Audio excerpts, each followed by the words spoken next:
Good morning students. CCA online education channel में आप सभी विद्यार्थियों का स्वागत है। आज की क्लास स्टार्ट करने से पहले आपके लिए एक इन्फॉर्मेशन है, पहले वो दी जा रही है।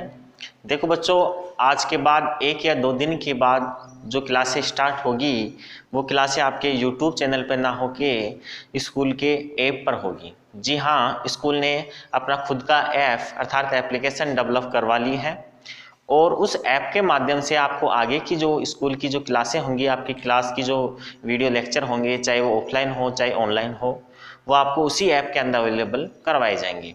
इसके लिए आपको डिस्क्रिप्शन बॉक्स के अंदर एक लिंक दिया हुआ है, उस लिंक से आप उस ऐप को डाउनलोड कर सकते हैं और अपने मोबाइल के अंदर उसको इंस्टॉल कर सकते हैं। उसके यूजर आईडी और पासवर्ड 1-2 दिन के अंदर आपको स्कूल के द्वारा अवेलेबल करवा दिए जाएंगे। उस पासवर्ड और यूज़र आईडी के द्वारा आप उस एप्लीकेशन में लॉगिन हो सकते हैं। उसके बाद वहाँ पे आप जिस प्रकार से यहाँ क्लासें लेते हैं, ठीक उसी प्रकार से क्लासें आपको उस ऐप में अवेलेबल हो जाएगी। तो आगे की जो क्लासें होंगी वो वहाँ पे होंगी 1-2 दिन के अंदर। तो आप अपनी जो क्लासें हैं उसको कंटिन्यू रखिएगा। साथ ही में स्पेशल जो फीचर्स हैं उस ऐप के वो ये हैं कि वहाँ पे लाइव क्लासें जो हैं उसका ऑप्शन है। इसी के साथ आपको जो पीडीएफ फॉर्मेट के रूप में जो व्हाट्सएप ग्रुप में नोट्स अवेलेबल करवाए जाते हैं वो आपको एक साथ उस ऐप के अंदर अवेलेबल हो जाएंगे।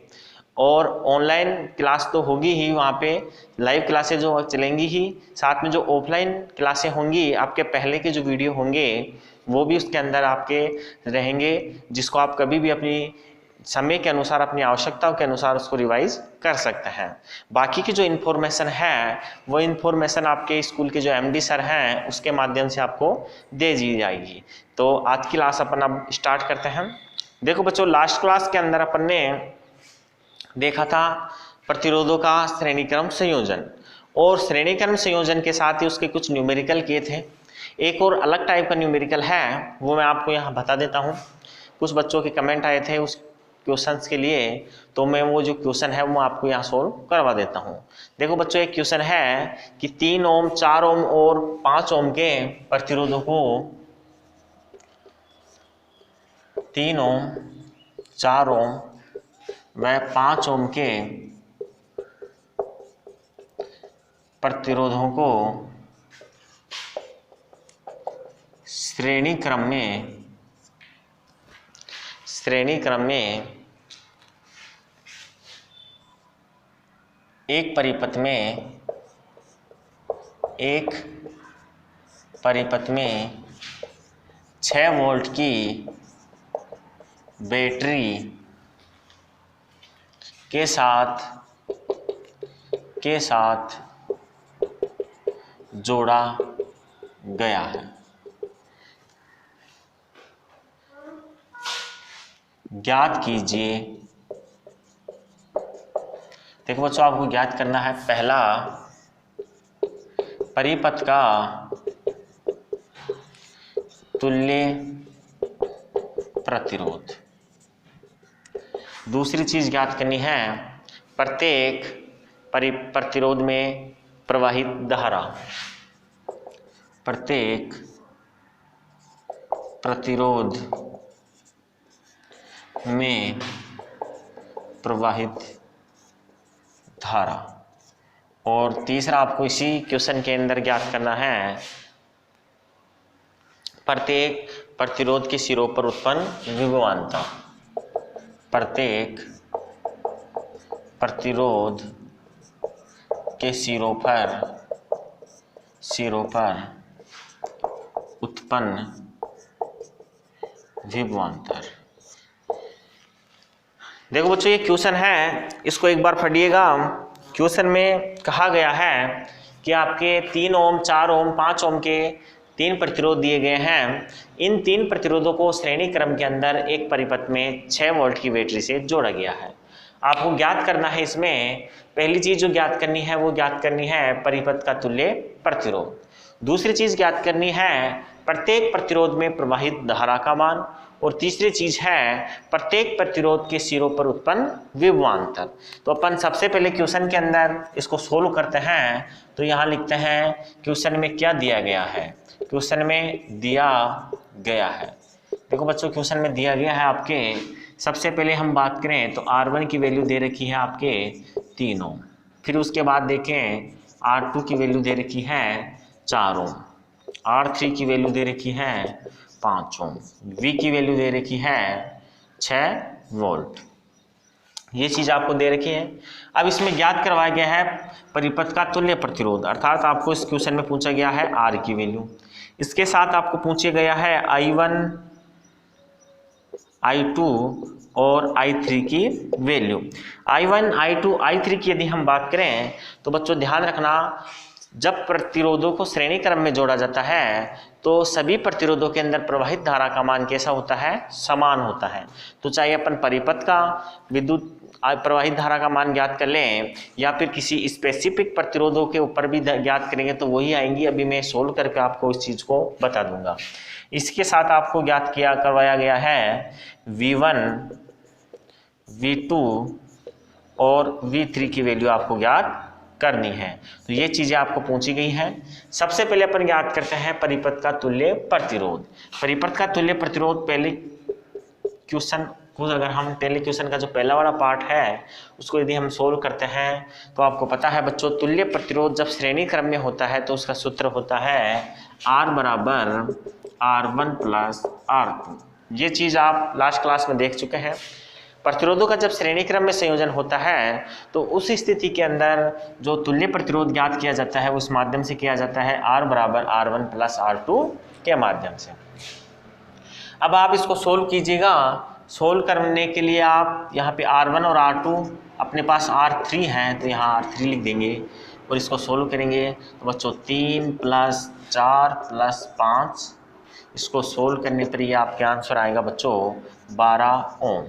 तो ये पहला जो आपके आंसर है वो आ चुका है। पहला आंसर है बच्चों 12 ओम। परिपथ का तुल्य प्रतिरोध का मान होगा 12 ओम। अब हम करते हैं दूसरे क्वेश्चन को सोल्व। देखो बच्चों, ओम के नियम के अनुसार V बराबर होता है IR। अपने को I की वैल्यू ज्ञात करनी है। I की वैल्यू ज्ञात करने के लिए V बटे वे R होता है।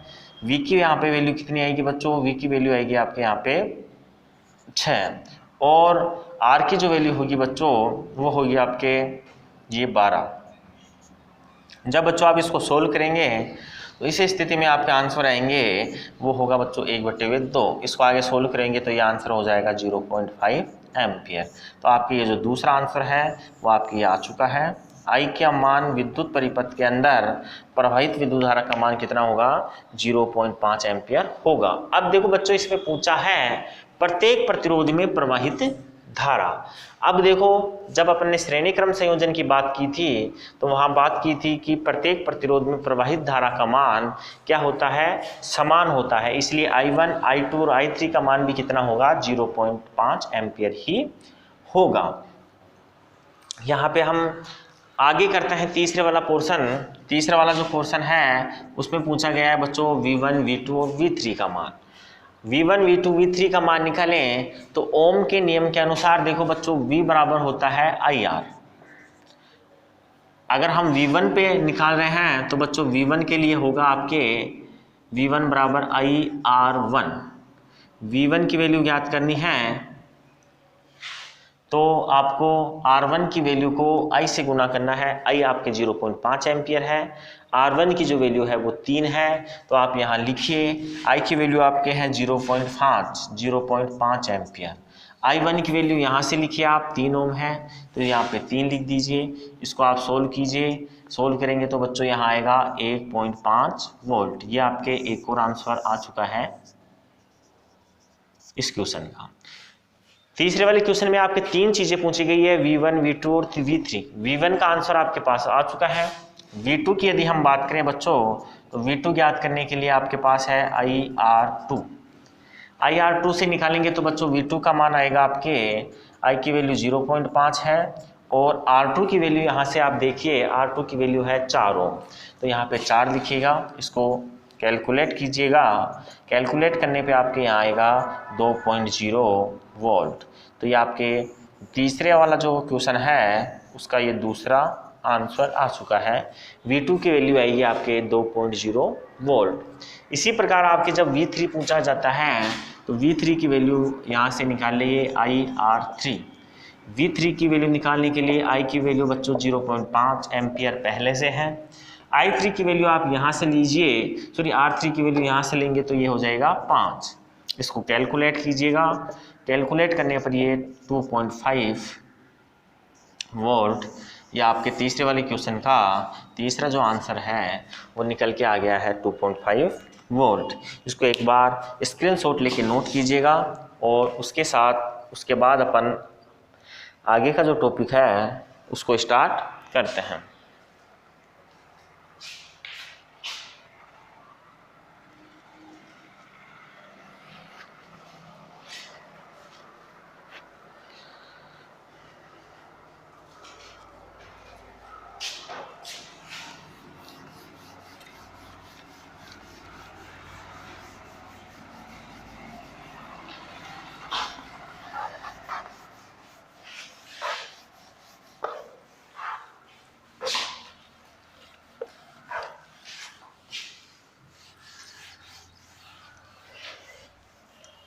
देखो बच्चों, अपना अगला जो टॉपिक है वो है आपके प्रतिरोधों का संयोजन, और प्रतिरोधों का जो संयोजन है वो है आपके समांतर क्रम संयोजन।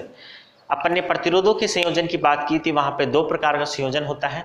पहला जो संयोजन होता है वो होता है श्रेणी क्रम संयोजन, और दूसरा होता है समांतर क्रम संयोजन। तो श्रेणी क्रम संयोजन के लिए जो तुल्य प्रतिरोध है उसका सूत्र अपन ने डेरिवेट कर लिया था लास्ट क्लास के अंदर। आज हम समांतर क्रम संयोजन की स्थिति के अंदर जो आपके फॉर्मूला होता है तुल्य प्रतिरोध का, उसका जो फॉर्मूला है वो अपन व्युत्पन्न यहाँ करेंगे। तो अपनी हेडिंग है बच्चों आपके यहाँ समांतर क्रम इसको लिखते हैं प्रतिरोधों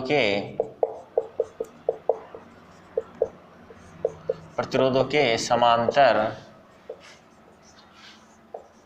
क्रम संयोजन में तुल्य प्रतिरोध। देखो बच्चों, प्रतिरोधों का जब समांतर क्रम संयोजन होता है तो ऐसी स्थिति में जो तुल्य प्रतिरोध है उसको किस प्रकार से डेरिवेट करेंगे अपन। इसके लिए सबसे पहले अपन डायग्राम बनाते हैं, और डायग्राम बनाते हैं प्रतिरोधों को समांतर क्रम में जोड़ते हुए। तो देखो बच्चों, अपने पास ये 3 प्रतिरोध हैं।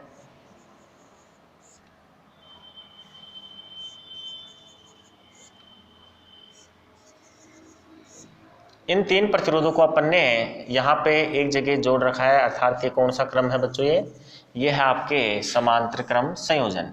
इसके बाद अपन ने लास्ट क्लास में की थी कि जब समांतर क्रम संयोजन होता है तो तीनों प्रतिरोधों का एक सिरा एक जगह और दूसरा सिरा क्या किया जाता है, दूसरी जगह जोड़ दिया जाता है। तो इस स्थिति में आपके ये जो परिपथ है, इस परिपथ में 3 प्रतिरोध हैं, एक R1 है, एक R2 है और एक R3 है। तीनों प्रतिरोधों को समांतर क्रम में अपन ने जोड़ रखा है। तीनों प्रतिरोधों का एक सिरा एक जगह है और दूसरा सिरा एक जगह जुड़ा हुआ है। ये समांतर क्रम संयोजन होता है। अब इस समांतर क्रम संयोजन की बच्चों यदि हम बात करें तो यहाँ पहले अपन देखते हैं विद्युत धारा प्रवाह की दिशा ये रहेगी। यहाँ से विद्युत धारा इस प्रकार से गुजरेगी, इधर से ये निकलेगी और इस साइड से आने के बाद ये वापस इधर रन टर्मिनल जो नेगेटिव है, कैटायन जो है उस तरफ की तरफ आ जाएगा। अब ये विद्युत धारा इधर से जाके इधर आएगी। तो यहाँ अपन देखते हैं कि इस स्थिति में अर्थात समांतर क्रम संयोजन की स्थिति के अंदर प्रत्येक प्रतिरोध के अंदर जो प्रवाहित धारा होती है वो समान ना होकर अलग अलग होती है। श्रेणी क्रम संयोजन में प्रत्येक प्रतिरोध के अंदर प्रवाहित विद्युत धारा समान होती थी, लेकिन समांतर क्रम संयोजन के अंदर प्रत्येक प्रतिरोध में प्रवाहित विद्युत धारा का मान अलग अलग होता है। लेकिन ध्यान रखने की बात है कि इन प्रतिरोधों के सिरों के ऊपर उत्पन्न जो विभवांतर होता है वो सब में समान होता है। तो ये ध्यान रखने की बात है कि जब प्रतिरोधों को श्रेणी क्रम संयोजन किया जाता है तो प्रतिरोधों के सिरों पर उत्पन्न विभवांतर समान होता है और उत्पन्न विभवांतर अलग अलग होता है, जबकि विद्युत धारा समान होती है। उसके जस्ट अपोजिट होता है समांतर क्रम संयोजन में। समांतर क्रम संयोजन में प्रतिरोध के प्रत्येक सिरे पर उत्पन्न विभवांतर का जो मान होता है वो समान होता है, लेकिन प्रतिरोध के अंदर प्रवाहित जो विद्युत धारा होती है उनका मान सब में प्रतिरोधों में अलग अलग होता है। तो मैं यहाँ एक लाइन लिखूंगा। सबसे पहले मैं लिख रहा हूँ कि समांतर क्रम संयोजन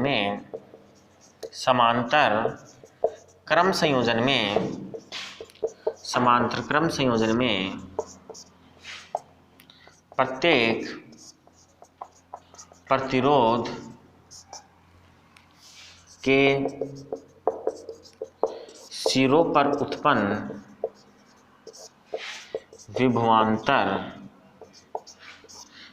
विभवांतर समान होता है, जबकि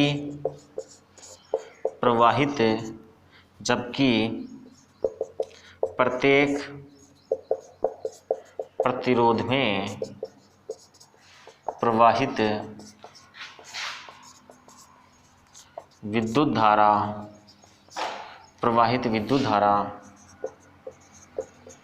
अलग अलग होती है। ये ध्यान रखने की बात है बच्चों कि जब प्रतिरोधों का श्रेणी क्रम समांतर क्रम संयोजन होता है तो प्रत्येक प्रतिरोध के सिरों पर उत्पन्न विभवांतर समान होता है और प्रत्येक प्रतिरोध में प्रवाहित विद्युत धारा का मान कैसा होता है, अलग अलग होता है। अब बच्चों यहाँ पे अपन बात करते हैं कि जब प्रतिरोधों को श्रेणी समांतर क्रम में जोड़ा जाता है तो इस स्थिति के अंदर यदि हम ओम का नियम लगाते हैं तो ओम के नियम के अनुसार परिपथ के अंदर प्रवाहित आपके कुल विद्युत धारा का मान होगा, क्या होगा उसके बारे में यहाँ देखते हैं। तो अपन यहाँ लिखते हैं ओम के नियम से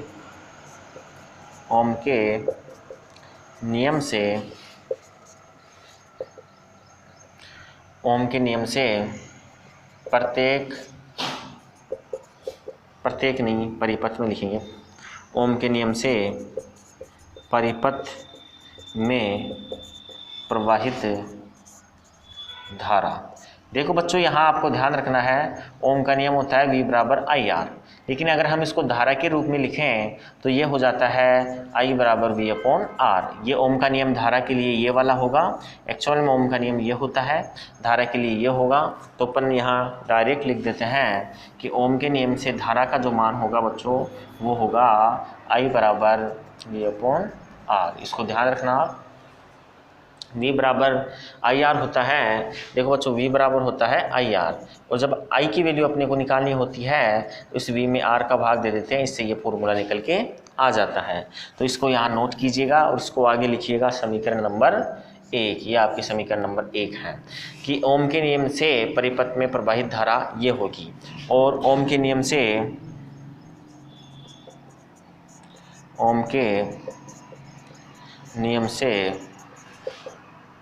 प्रतिरोध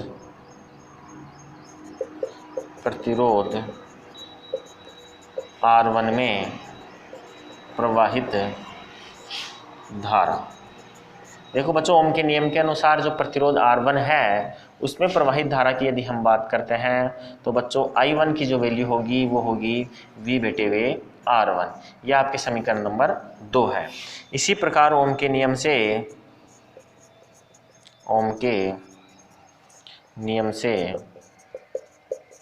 प्रतिरोध R2 में प्रवाहित धारा, यहाँ पे बच्चों I2 की वैल्यू अपन कर देंगे V अपॉन R2। यह हो गया आपके समीकरण नंबर 3, अर्थात I1 I2 की वैल्यू यहाँ आ चुकी है। अब बच्चों अपन यहाँ निकालते हैं ओम के नियम से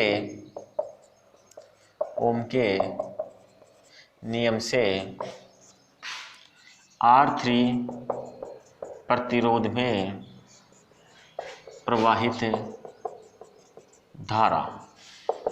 देखो बच्चों इस स्थिति में I3 की जो वैल्यू होगी वो होगी V बटे वे R3। समीकरण I1 I2 I3 I4 अपन ने यहाँ दे दिया है, इसको I4 दे देते हैं।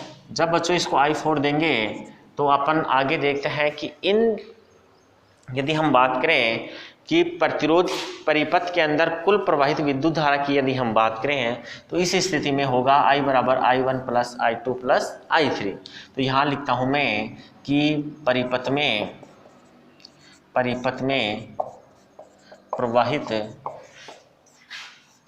कुल धारा का मान होगा बच्चों, अर्थात I की वैल्यू होगी आपके I1 plus I2 plus I3। ये समीकरण नंबर हो गया 5।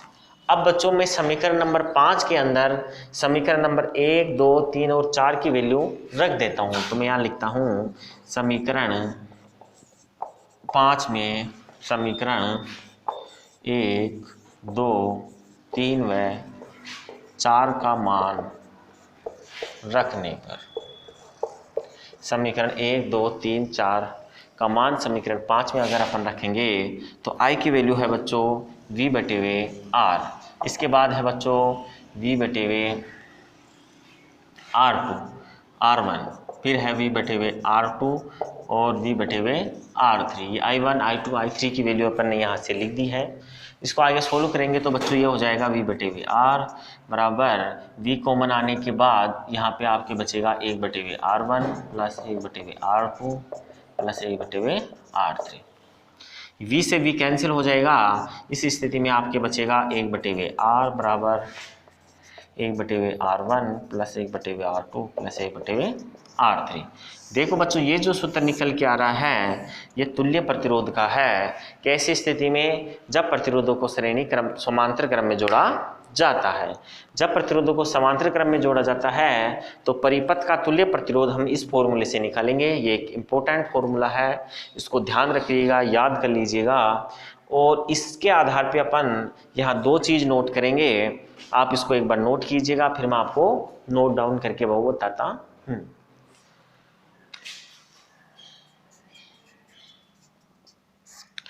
देखो बच्चों यहाँ यदि हम बात करें तो समांतर क्रम संयोजन में प्रतिरोधों का जो तुल्य प्रतिरोध होता है, जैसे ये R होगा वो प्रतिरोध का तुल्य प्रतिरोध का मान होगा।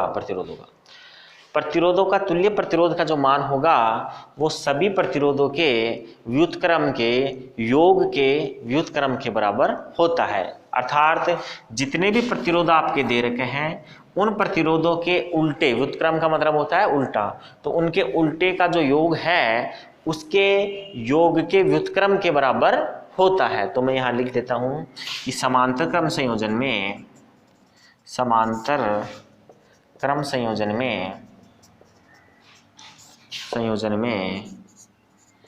तुल्य प्रतिरोध का मान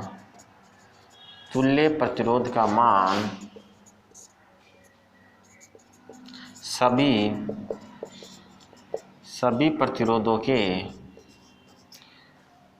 समांतर क्रम संयोजन में तुल्य प्रतिरोध का मान सभी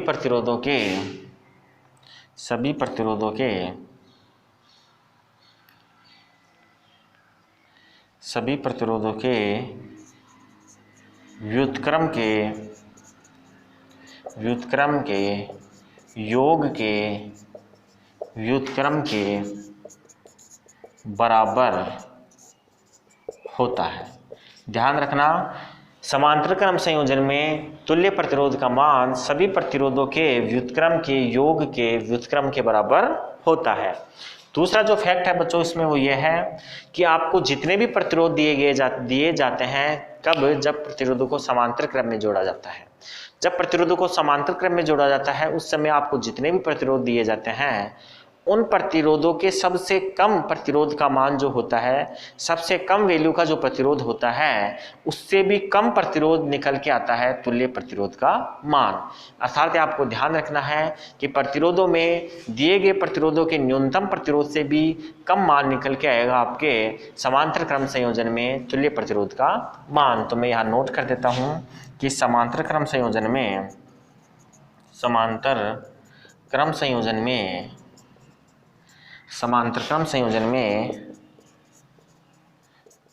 तुल्य प्रतिरोध का मान दिए गए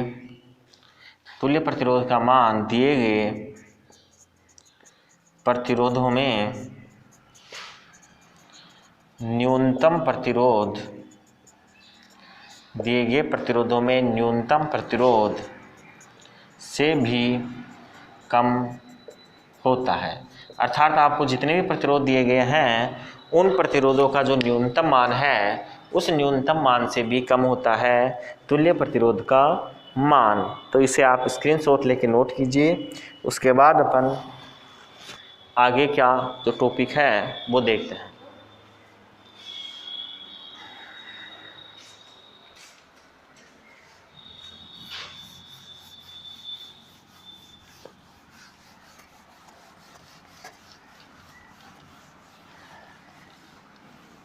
देखो बच्चों, अपन ने समांतर क्रम संयोजन में परिपथ का जो तुल्य प्रतिरोध है उसका जो डेरिवेट सूत्र है वो निकाल लिया है।